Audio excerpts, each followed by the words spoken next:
ಮುಂದೆ ಶಾಲಗ್ರಾಮ ಪೂಜೆಯ ಮಹತ್ವವನ್ನು ನಮಗೆ ತಿಳಿಸಿಕೊಡುತ್ತೆ. ಗೋವಿಂದೇ ಸತತಂ ಭಕ್ತಿ ತಥಾ ದಾನೇ ಪ್ರವರ್ತತೆ. ಶಾಲಗ್ರಾಮಗಳ ಪೂಜೆ, ಶಾಲಗ್ರಾಮ ಶಿಲಾ ಯತ್ರ ಯತ್ರ ದ್ವಾರಾವತಿ ಶಿಲಾ ಉಭಯೋ ಸಂಗಮ ಪ್ರಾಪ್ತ ಮುಕ್ತಿಸ್ತಸ್ಯ ನ ದುರ್ಲಭ. ಎಲ್ಲಿ ಶಾಲಗ್ರಾಮ ಶಿಲೆ ಮತ್ತು ದ್ವಾರಾವತಿ ಶಿಲಾ ಅಂದರೆ ಚಕ್ರಾಂಕಿತ, ಶಾಲಗ್ರಾಮ ಚಕ್ರಾಂಕಿತ ಎಲ್ಲಿ ಅದು ಪೂಜೆಗೊಳ್ಳತ್ತೋ ಮುಕ್ತಿಸ್ತತ್ರ ನ ಸಂಶಯ ಅಂತಾರೆ. ಇದೇ ತರಹದ ಮಾತನ್ನು ಶ್ರೀಮದಾಚಾರ್ಯರು ಕೃಷ್ಣಾಮೃತ ಮಹಾರ್ಣವದಲ್ಲಿ ಹೇಳಿದ್ದಾರೆ. ಶಾಲಗ್ರಾಮೋದ್ಭವೋ ದೇವೋ ದೇವೋ ದ್ವಾರಾವತಿ ಭವ ಉಭಯೋ ಸ್ನಾನತೋಯೇನ ಬ್ರಹ್ಮಹತ್ಯಾಂ ವ್ಯಪೋಹತಿ. ನಿತ್ಯ ನಾವು ಶಾಲಗ್ರಾಮಗಳಿಗೆ ಚಕ್ರಾಂಕಿತಕ್ಕೆ ಅಭಿಷೇಕ ಮಾಡಿರುವಂತಹ ತೀರ್ಥವನ್ನು ಸ್ವೀಕಾರ ಮಾಡೋದರಿಂದ ಬ್ರಹ್ಮಹತ್ಯಾದಿ ಪಾಪಗಳೆಲ್ಲವೂ ನಾಶವಾಗ್ತವೆ. ಎಲ್ಲ ಶ್ಲೋಕಗಳನ್ನು ಆಚಾರ್ಯರು ಉಲ್ಲೇಖ ಮಾಡಿದ್ದಾರೆ ಅಲ್ಲಿ. ಅದಕ್ಕಾಗಿ ಎಲ್ಲಿ ಶಾಲಗ್ರಾಮ ಶಿಲೆ ಇರುತ್ತೆ ಆ ಸುತ್ತಮುತ್ತ 5 ಹರದಾರಿ ಪ್ರದೇಶ ಅದೊಂದು ಕ್ಷೇತ್ರ ಅಂತ ನಾವು ತಿಳಿಬೇಕು. ತುಳಸಿ ದಳಜಾಂ ಮಾಲಾಂ, ಹಾಗಾಗಿ ಶಾಲಗ್ರಾಮಕ್ಕೆ ನಿತ್ಯ ಜಲದಿಂದ ಪಂಚಾಮೃತದಿಂದ ಅದರ ಅಭಿಷೇಕವನ್ನು ಮಾಡಬೇಕು. ತುಳಸಿ ದಳಗಳನ್ನು ಶಾಲಗ್ರಾಮದ ಮೇಲೆ ಸಮರ್ಪಣೆ ಮಾಡಬೇಕು, ಪುಷ್ಪಗಳನ್ನು ಸಮರ್ಪಣೆ ಮಾಡಬೇಕು. ಅನೇಕ ಬಗೆಯ ಶಾಲಗ್ರಾಮಗಳಿದ್ದಾವೆ. ಈ ಸಂದರ್ಭದಲ್ಲಿ ಒಂದು ಕಥೆಯನ್ನು ಹೇಳುತ್ತಾರೆ. ಶಾಲಗ್ರಾಮ ಶಿಲೆ ಪರಮಾತ್ಮ ತಾನು ಶಾಲಗ್ರಾಮದ ರೂಪದಲ್ಲಿ ಯಾಕೆ ಬಂದ ಅಂದರೆ, ದೇವರಿಯ ಒಂದು ಸಂದರ್ಭದಲ್ಲಿ ಯಾರೋ ಶಾಪವನ್ನು ಕೊಟ್ರಂತ, ನೀನು ಶಿಲೆಯಾಗಿ ಹೋಗು ಅಂತ. ಅದಕ್ಕೋಸ್ಕರ ದೇವರು ಹಾಗೆ ಆದ ಅಂತ. ಅದೆಲ್ಲ ನಮ್ಮ ಸಿದ್ಧಾಂತಕ್ಕೆ ಸರಿ ಹೋಗುವ ಕಥೆಗಳಲ್ಲ ಅವೆಲ್ಲವೂ ಸಹಿತ. ಯಾಕೆಂದರೆ ಶಾಲಗ್ರಾಮ ಶಿಲೆಯೇ ನಾರಾಯಣ ಅಲ್ಲ, ನ ಪ್ರತೀಚೇನ ಹಿ ಸಹ ಅಂತಾರೆ ವೇದವ್ಯಾಸ ದೇವರು. ದೇವರನ್ನು ಎಂದು ನಾವು ಪ್ರತಿಮೆ ಅಂತ ಉಪಾಸನೆ ಮಾಡಬಾರದು. ಪ್ರತಿಮೆಯಲ್ಲಿ ಅಂತರ್ಗತನಾಗಿ ಭಗವಂತ ಇದ್ದಾನೆ. ನಮಗೆ ಕಣ್ಣಿಗೆ ಕಾಣುವ ಈ ಶ್ರೀಕೃಷ್ಣನ ಪ್ರತಿಮೆಯೇ ಕೃಷ್ಣ ಅಲ್ಲ, ಮತ್ತು ಈ ಪ್ರತಿಮೆಯ ಒಳಗಡೆ ಚೈತನ್ಯ ಮೂರ್ತಿಯಾಗಿರತಕ್ಕಂಥ ಶ್ರೀಕೃಷ್ಣ ಇದ್ದಾನೆ, ಅವನ ಪೂಜೆಯನ್ನು ಮಾಡಬೇಕು. ಹೀಗೆ ಆ ಭಗವಂತನ ದರ್ಶನ, ಕೃಷ್ಣನ ದರ್ಶನ ಅಂದರೆ ಒಳ ಇರುವ ನಾರಾಯಣನ ದರ್ಶನ. ಅದು ಕೇವಲ ಹಾಕಿರುವ ಕವಚದ ದರ್ಶನವೋ ಹೂವಿನ ದರ್ಶನವೋ ಅಥವಾ ಪ್ರತೀಕದ ದರ್ಶನವೋ ಅಲ್ಲ. ಆ ಪ್ರತೀಕದಲ್ಲಿ ಪ್ರತಿಯೊಂದು ಕಡೆ ಪೂರ್ಣವಾಗಿ ವ್ಯಾಪಿಸಿ ಪರಮಾತ್ಮ ನಿಂತಿದ್ದಾನಲ್ಲ, ಅವನ ದರ್ಶನವನ್ನು ನಾವು ಮಾಡಲಿಕ್ಕೆ ಪ್ರಯತ್ನ ಮಾಡಬೇಕು. ಹೀಗೆ ಶಾಲಗ್ರಾಮ ಅಂತಂದರೆ ಅದರ ಒಳಗಡೆ ಭಗವಂತ ತಾನು ತುಂಬಿದ್ದಾನೆ ಅಂತ ಶಾಲಗ್ರಾಮದ ಮಹಾತ್ಮ್ಯ ತುಂಬ ಹೇಳಿದ್ದಾರೆ. ಅದಾದ ಮೇಲೆ ಅಶ್ವತ್ಥ ವೃಕ್ಷದ ಮಹಾತ್ಮ್ಯ, ಪಲಾಶ ಅಂದರೆ ಮುತ್ತುಟ, ಇದರ ಎಲೆಗಳಲ್ಲಿ ಭೋಜನ ಮಾಡೋದರಿಂದಲೂ ಅಶ್ವಮೇಧಾದಿ ಯಜ್ಞಗಳ ಪುಣ್ಯ ಇದೆ ಅಂತ ತಿಳಿಸಿಕೊಟ್ಟಿದ್ದಾರೆ. ಅದರಂತೆ ತುಳಸಿಯ ಮಹತ್ವ ಅಂತೂ ತುಂಬ ಬಂದಿದೆ ಪುರಾಣಗಳಲ್ಲಿ. ಯಾದೃಷ್ಟ ನಿಖಿಲಾಢ ಸಂಘಶಮನಿ ಅಂತ ಹೇಳ್ತೇವೆ. ತುಳಸಿಯ ದರ್ಶನ ಮಾಡಿದರೂ ಪುಣ್ಯ, ಸ್ಪರ್ಶ ಮಾಡಿದರು, ಗಿಡಕ್ಕೆ ನೀರು ಹಾಕಿದರು, ಗಿಡವನ್ನು ನಾವು ತುಳಸಿ ಗಿಡವನ್ನು ನೆಟ್ಟರು, ಏನು ಮಾಡಿದರೂ ಪುಣ್ಯ ಇದ್ದೇ ಇದೆ. ಅದರ ಮಹಾತ್ಮ್ಯವನ್ನೆಲ್ಲ ಹೇಳಿದ್ದಾರೆ. ವಿಶೇಷವಾಗಿ ಚಾತುರ್ಮಾಸ್ಯ ಕಾಲದಲ್ಲಿ ನಾವು ತುಳಸಿ ದಳಗಳಿಂದ ಭಗವಂತನ ಆರಾಧನೆ ಮಾಡಬೇಕು. ಅದರಂತೆ ಬಿಲ್ವ ಪತ್ರಗಳು, ಅದು ವಿಷ್ಣು ಪೂಜೆಗೆ ವಿಹಿತವಾದದ್ದೇ. ಸಾಮಾನ್ಯ ತುಂಬ ಜನ ಬಿಲ್ವ ಅಂದ ತಕ್ಷಣ ಅದು ಶಿವನ ಪೂಜೆಗೆ, ತುಳಸಿ ಅಂದರೆ ವಿಷ್ಣು ಪೂಜೆಗೆ ಹೀಗೆ ತಿಳಿದಿದ್ದಾರೆ. ಬಿಲ್ವ ಪತ್ರದಿಂದಲೂ ನಾರಾಯಣನ ಪೂಜೆಯನ್ನು ಮಾಡಬಹುದು. ಶ್ರೀಮದಾಚಾರ್ಯರು ಹೇಳ್ತಾರೆ ಕೃಷ್ಣಾಮೃತ ಮಹಾರ್ಣವದಲ್ಲಿ, ಸತ್ರದ ಅಭ್ಯರ್ಚ್ಯ ಗೋವಿಂದಂ ಬಿಲ್ವಪತ್ರೇಣ ಮಾನವಃ ಮುತ್ತಿಭಾಗೀ ನಿರಾತಂಚಿ ಬ್ರಹ್ಮಲೋಕೆ ಮಹೀಯತೆ ಅಂತಾರೆ ಆಚಾರ್ಯರು. ಹಾಗಾಗಿ ಬಿಲ್ವಪತ್ರದಿಂದಲೂ ನಾರಾಯಣನ ಆರಾಧನೆಗೆ ಅದು ಸಹಿತ ಯೋಗ್ಯವಾಗಿರುವಂತಹದ್ದು. ಈ ಪ್ರಕಾರ ಅದೆಲ್ಲ ಮಹಾತ್ಮ್ಯವನ್ನು ಇಲ್ಲಿ ವಿಸ್ತಾರವಾಗಿ ನಮಗೆ ನಾಗರಖಂಡ ತಿಳಿಸಿಕೊಡುತ್ತೆ.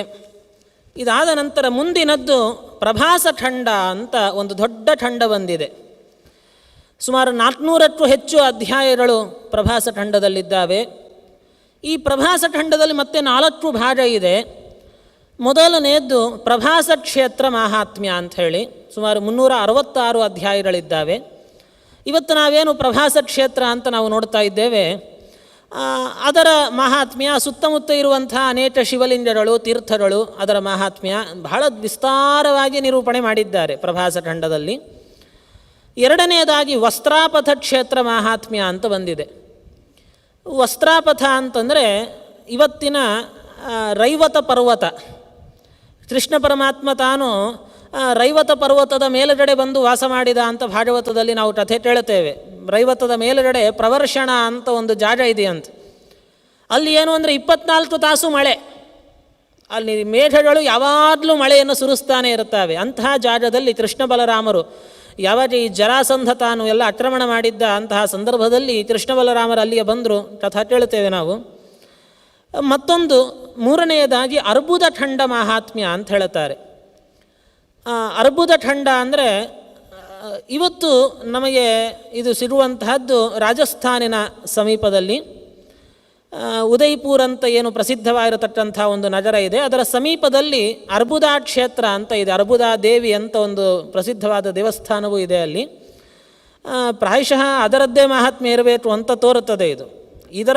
ಇದರಲ್ಲಿ ಇವತ್ತು ಯಾವ ಜಾಗ ಅಂತ ಸ್ಪಷ್ಟವಾಗಿ ನಮಗೆ ಪುರಾಣದಲ್ಲಿ ಉಲ್ಲೇಖವನ್ನು ಮಾಡುವುದಿಲ್ಲ. ಇಲ್ಲಿ ಹೇಳುವ ಸೂಚನೆಗಳ ಪ್ರಕಾರ ಅದೇ ಜಾಗ ಇರಬಹುದು ಅಂತ ನಾವು ಊಹೆಯನ್ನು ಮಾಡಬಹುದು. ಯಾಕೆಂದರೆ ಕಾಲಾಂತರದಲ್ಲಿ ಎಲ್ಲ ಹೆಸರುಗಳು ಬದಲಾಗಿ ಬಿಡುತ್ತವೆ. ಎಷ್ಟೋ ಹೆಸರುಗಳು ನಾವು ಚಿಕ್ಕ ವಯಸ್ಸಿನಲ್ಲಿರುವ ಏನು ಹೆಸರುಗಳಿತ್ತು ಅದು ಇವಾಗ ಇರುವುದಿಲ್ಲ. ಎಷ್ಟೋ ನಗರಗಳಿಗೆ ಹೆಸರುಗಳೆಲ್ಲ ಬದಲಾಗ್ತಾ ಇರ್ತವೆ. ಹಾಗಾಗಿ ಇವತ್ತು ಇದು ಯಾವುದು ಅಂತ ಸ್ಪಷ್ಟವಾಗಿ ಹೇಳುವುದಿಲ್ಲ. ಒಂದು ಏನು ವಿಚಾರ ಹೇಳ್ತಾರೆ ಅಂದರೆ, ಹಿಮಾಲಯದ ಮಗ ನಂದಿವರ್ಧನ ಅಂತ ಒಂದು ಪರ್ವತ ಇತ್ತಂತೆ. ಆ ಪರ್ವತ ಬಂದು ಅದು ವಸಿಷ್ಠರ ಪ್ರಾರ್ಥನೆಯಂತೆ ಅದು ಬಂದು ಆ ಕ್ಷೇತ್ರದಲ್ಲಿ ಅರ್ಬುದ ಕ್ಷೇತ್ರದಲ್ಲಿ ವಾಸ ಮಾಡಿತು. ಆದರೆ ಇದೊಂದು ದೊಡ್ಡ ಬೆಟ್ಟದ ಪ್ರದೇಶ ಅನ್ನೋದಂತೂ ಗೊತ್ತಾಯಿತು. ಆ ಬೆಟ್ಟದ ಪ್ರದೇಶ ಅಂದಮೇಲೆ ಪ್ರಾಯಶಃ ಅದೇ ಊರಿರಬಹುದು ಅಂತ ಊಹೆ ಮಾಡಬಹುದು ನಾವು. ಅರ್ಬುದ ಕ್ಷೇತ್ರ ಅಂತ ಇವತ್ತು ಬಹಳ ದೊಡ್ಡ ಬೆಟ್ಟದ ಪ್ರದೇಶ, ಸುತ್ತಲೂ ಬೇಕಾದಷ್ಟು ಶಿವಲಿಂಗಗಳು ಇವತ್ತು ನಮಗೆ ನೋಡಲಿಕ್ಕೆ ಸಿಗ್ತವೆ. ಅದರ ಮಹಾತ್ಮ್ಯವನ್ನು 63 ಅಧ್ಯಾಯಗಳಲ್ಲಿ ಪ್ರಭಾಸ ಖಂಡದಲ್ಲಿ ತಿಳಿಸಿಕೊಟ್ಟಿದ್ದಾರೆ. ನಂತರದಲ್ಲಿ ಕೊನೆಯದ್ದಾಗಿ ದ್ವಾರಕಾ ಮಹಾತ್ಮ್ಯ. ದ್ವಾರಕಾ ಕ್ಷೇತ್ರ ಇವತ್ತು ನಾವೇನು ನೋಡ್ತೇವೆ, ಯದ್ಯಪಿ ಕೃಷ್ಣ ಇರುವ ದ್ವಾರಕೆ ಅದು ಸಮುದ್ರದಲ್ಲಿ ಮುಳುಗಿ ಹೋಯಿತು. ಕೃಷ್ಣ ಅವತಾರ ಪರಿಸಮಾಪ್ತಿ ಮಾಡಿದ 7 ದಿವಸಕ್ಕೆ ಅದು ಸಮುದ್ರ ಪೂರ್ಣವಾಗಿ ದ್ವಾರಕೆಯನ್ನು ಮುಳುಗಿಸ್ತು. ಆದರೆ ಅದರ ಸಮೀಪದ ಈಗಿನ ನಾವೇನು ದ್ವಾರಕೆಯನ್ನು ನೋಡುತ್ತೇವೆ ಅದರ ಮಹಾತ್ಮ್ಯವನ್ನು ವ್ಯಾಸರು ತಾವು ತಿಳಿಸಿಕೊಟ್ಟಿದ್ದಾರೆ. ಕೃಷ್ಣ ಇರುವ ದ್ವಾರಕೆ ಸಮುದ್ರದ ಮಧ್ಯದಲ್ಲಿದ್ದಂತಹ ಒಂದು ದ್ವಾರಕೆ ಅದು. ಇದು ಸಮುದ್ರದ ದಡದಲ್ಲಿರುವ ಏನು ದ್ವಾರಕೆ ಇದೆ ಅದರ ಮಹಾತ್ಮ್ಯವನ್ನು ನಾವು ಸುಮಾರು 44 ಅಧ್ಯಾಯಗಳಲ್ಲಿ ಈ ಖಂಡದಲ್ಲಿ ನಾವು ಕಾಣುತ್ತೇವೆ. ಪ್ರಭಾಸ ಖಂಡದ ಬಗ್ಗೆ ವರ್ಣನೆ ಮಾಡುವಾಗ ಪ್ರಭಾಸ ಕ್ಷೇತ್ರದ ಮಹಾತ್ಮ್ಯ ಅದನ್ನೆಲ್ಲವನ್ನು ವಿಸ್ತಾರವಾಗಿ ಹೇಳ್ತಾರೆ. ಹಿಂದೆ ಒಂದು ಸಂದರ್ಭದಲ್ಲಿ ಋಷಿಗಳೆಲ್ಲ ಈ ಕಲಿಯುಗದ ಬಾಧೆಯಿಂದ ತಾವು ಮುಕ್ತರಾಗಬೇಕು, ಕಲಿಯುಗ ಬಂದುಬಿಟ್ಟಿದೆ, ಜನರೆಲ್ಲ ಅಧರ್ಮದ ಹಾದಿಯನ್ನು ಹಿಡಿತಾ ಇದ್ದಾರೆ, ಹಾಗಾಗಿ ನಾವು ಈ ಅಧರ್ಮದಿಂದ ಪಾರಾಗಬೇಕು, ಕಲಿಯುಗದ ಆ ಬಾಧೆ ಅದರ ಪ್ರಭಾವ ನಮಗೆ ಲೇಪ ಆಗಬಾರದು ಅಂತ ದೇವರಲ್ಲಿ ಪ್ರಾರ್ಥನೆಯನ್ನು ಮಾಡಿದಾಗ ಪರಮಾತ್ಮ ಆದೇಶವನ್ನು ಮಾಡಿದ್ದಂತೆ, ನೀವೆಲ್ಲ ಹೋಗಿ ಪ್ರಭಾಸ ಕ್ಷೇತ್ರದಲ್ಲಿ ವಾಸ ಮಾಡಿರಿ ಅಂತ ಹೇಳಿ. ಅಲ್ಲಿಗೆ ರುದ್ರದೇವರು ಒಂದು ಅಂಶದಿಂದ ಬರ್ತಾ ಇದ್ದಾರೆ. ಸೋಮೇಶ್ವರ ಅಂತ ರುದ್ರದೇವರನ್ನು ಕರೆದಿದ್ದಾರೆ. ಇವತ್ತು ನೋಡಬಹುದು ಸೋಮೇಶ್ವರ ಅಥವಾ ಸೋಮನಾಥ ಅಂತ ಹೇಳುತ್ತಾರೆ. ಅಲ್ಲಿ ಒಂದು ಭದ್ರಾ ನದಿ ಅನ್ನುವಂತಹ ಒಂದು ನದಿ, ಭದ್ರಾ ಅಂದರೆ ತುಂಗಾ ಭದ್ರಾ, ನಾವು ಒಂದು ನದಿ ಇಲ್ಲಿ ನಮ್ಮ ಸಮೀಪ ಕಾಣುತ್ತೇವೆ. ಇದಲ್ಲದೆ ಅಲ್ಲಿಯೂ ಒಂದು ಪ್ರತ್ಯೇಕವಾದ ಭದ್ರಾ ನದಿ ಇತ್ತು ಅಂತ ವ್ಯಾಸರು ಇಲ್ಲಿ ಉಲ್ಲೇಖವನ್ನು ಮಾಡಿದ್ದಾರೆ. ಹೀಗೆ ಸೋಮನಾಥ ಚಂದ್ರ ತಪಸ್ಸು ಮಾಡಿದಾಗ ರುದ್ರದೇವರು ತಾವು ಒಲಿದು ಅಲ್ಲಿ ಬಂದಿದ್ದಾರೆ. ಹಾಗಾಗಿ ಸೋಮನಾಥೇತಿ ತೇ ನಾಮ ಭೂಯಾತ್ ಬ್ರಹ್ಮಾವಧಿ ಪ್ರಭೋ, ಸೋಮನಾಥ ಅಂತ ಅಲ್ಲಿ ರುದ್ರದೇವರು ಪ್ರಸಿದ್ಧರಾಗಿದ್ದಾರೆ.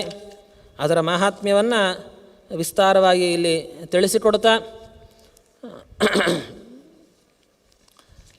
ಇದೇ ಸಂದರ್ಭದಲ್ಲಿ ತೀರ್ಥಯಾತ್ರಾ ವಿಧಾನದ ಬಗ್ಗೆ ಕೆಲವೊಂದು ವಿಚಾರಗಳನ್ನು ಹೇಳಿದ್ದಾರೆ. ಹಿಂದೆನೂ ನಾವು ಕೆಲವು ವಿಚಾರ ನೋಡಿದ್ದೇವೆ, ಇಲ್ಲಿ ಒಂದಷ್ಟು ಇನ್ನು ಬೇರೆ ಮಹಾತ್ಮ್ಯವನ್ನು ಹೇಳುತ್ತಾರೆ.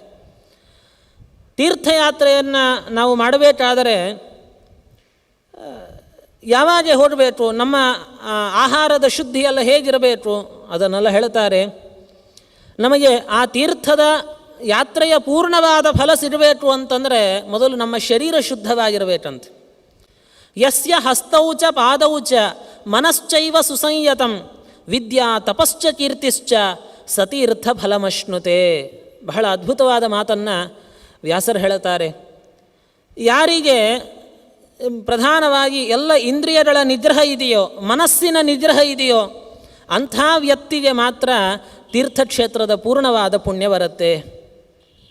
ಯಾರಿಗೆ ವಿದ್ಯಾ ತಪಸ್ಸು ಕೀರ್ತಿ ಎಲ್ಲವನ್ನು ಯಾರು ಗಳಿಸಿರ್ತಾರೋ ಸ ತೀರ್ಥ ಫಲಮಶ್ನುತೆ. ಇನ್ನು ನಿಯತೋ ನಿಯತಾಹಾರ ಸ್ನಾನ ಜಾಪ್ಯಪರಾಯಣ, ಯಾವ ವ್ಯಕ್ತಿ ನಿಯತವಾಗಿ ಆಹಾರವನ್ನು ಸ್ವೀಕಾರ ಮಾಡುತ್ತಾನೋ, ಎಲ್ಲದರಲ್ಲಿಯೂ ನಿಯಮದಿಂದ ಇರುತ್ತಾನೋ, ನಿತ್ಯ ಸ್ನಾನ ಜಪ ದೇವತಾರ್ಚನೆಯನ್ನು ಮಾಡ್ತಾ ಇರ್ತಾನೋ, ಅಂಥ ವ್ಯಕ್ತಿಗೆ ತೀರ್ಥದ ಪುಣ್ಯ, ಯಾತ್ರೆಯ ಪುಣ್ಯ ಸಿಗತ್ತೆ. ವ್ರತೋಪವಾಸ ನಿರತಃ, ವ್ರತಗಳು ಉಪವಾಸಗಳನ್ನು ಯಾವ ವ್ಯಕ್ತಿ ಆಚರಣೆ ಮಾಡ್ತಿರ್ತಾನೆ ಅಂಥ ವ್ಯಕ್ತಿಗೆ ತೀರ್ಥಯಾತ್ರೆಯ ಪೂರ್ಣವಾದ ಪುಣ್ಯ ಸಿಗತ್ತಂತೆ.